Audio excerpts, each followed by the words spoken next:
পরিবেশ কিরকম দেখেছেন? কোনো অভিযোগ আছে কিনা এবং ভোটারদের আগ্রহ কেমন দেখছেন? আলহামদুলিল্লাহ, ভোটারদের আগ্রহ খুব ভালোই দেখছি। অনেকগুলো সেন্টার ঘুরেছি এবং আমার কাছে এখন পর্যন্ত যেটা মনে হয়েছে যে বাংলাদেশের ইতিহাসে অন্যতম ফেয়ার ভোট হচ্ছে। আমার পক্ষ থেকে এখন পর্যন্ত ভোট প্রক্রিয়ার ব্যাপারে কোনো অভিযোগ নাই। বিজয়ের বিষয়ে আপনার প্রত্যাশাটা কিরকম? আপনি কিরকম আশা করছেন? আমার থেকে আমার মানুষের কেমন লেগেছে সেটা আমার জানার ইচ্ছা বেশি হবে। মানুষের কেমন লেগেছে আমি সেটা জানতে চাই। কর্নেল মলি আহমেদ সাহেব এখানে অনেক বছর ধরে এখানে উনি রাজনীতি করেন। এই এলাকার উন্নয়নের সাথে উনি ওতপ্রোতভাবে জড়িত। মানুষজন ওনাকে খুব ভালোবাসে, সম্মান করে। সেই অর্থে আমাকেও তারা খুব সাদরে গ্রহণ করে নিয়েছে। সো জয়ের ব্যাপারে অনেক আশাবাদী। আপনি যদি বিজয়ী হন, সর্বপ্রথম কোন কাজটি করবেন? সর্বপ্রথম মনে হয় পরিষ্কার পরিচ্ছন্নতার দরকার আছে।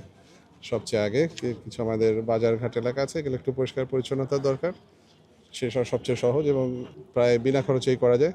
আর এছাড়া যেটা ধরতে হবে শিক্ষা এবং স্বাস্থ্য খাতগুলো, সেগুলো সরকারি নতুন কোনো সাহায্য লাগছে না। একটা যেটা যে কাঠামোটা এখনই আছে সেটাকে জাস্ট ঠিক করে নেওয়া। মানে আপনি যে সেন্টারগুলো ঘুরেছেন, আপনার প্রার্থীকে ভোট দিতে দেয় নাই কিংবা এরকম কোনো হ্যাচিং এর কোনো খবর পেয়েছেন কিনা বা এরকম কোনো হিসিংয়ের খবর পাই নাই, কোনো প্রার্থীর সঙ্গে এরকম ভোট দিতে পারে না এরকম কিছু আমি শুনি নাই।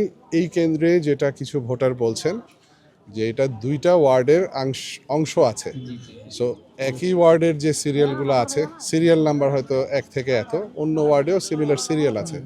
এই সিরিয়ালটা নিয়ে একটা বোঝার ভুল হয়েছে, যে কারণে অনেক ভোটাররা এটা বুঝতেও পারেন নাই যে তাদের কেন্দ্র এটা না অন্যটা, এবং তারা হয়তো ভোট না দিয়ে সরে গেছে।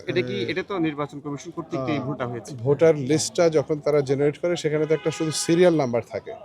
এটা মানুষ তো পুরো তার ভোটার নাম্বারটা মনে রাখে না, তারা শুধু সিরিয়াল নাম্বারটা মনে রাখে। সো যে কারণে 2 ওয়ার্ডের থেকে যখন তাদের হয়তো ভোটার নাম্বার আলাদা কিন্তু সিরিয়াল 1 2 3 4, সিরিয়াল কনফ্লিক্টের জন্য তারা বুঝতে পারেনি, চলে গেছে বলে শুনেছি।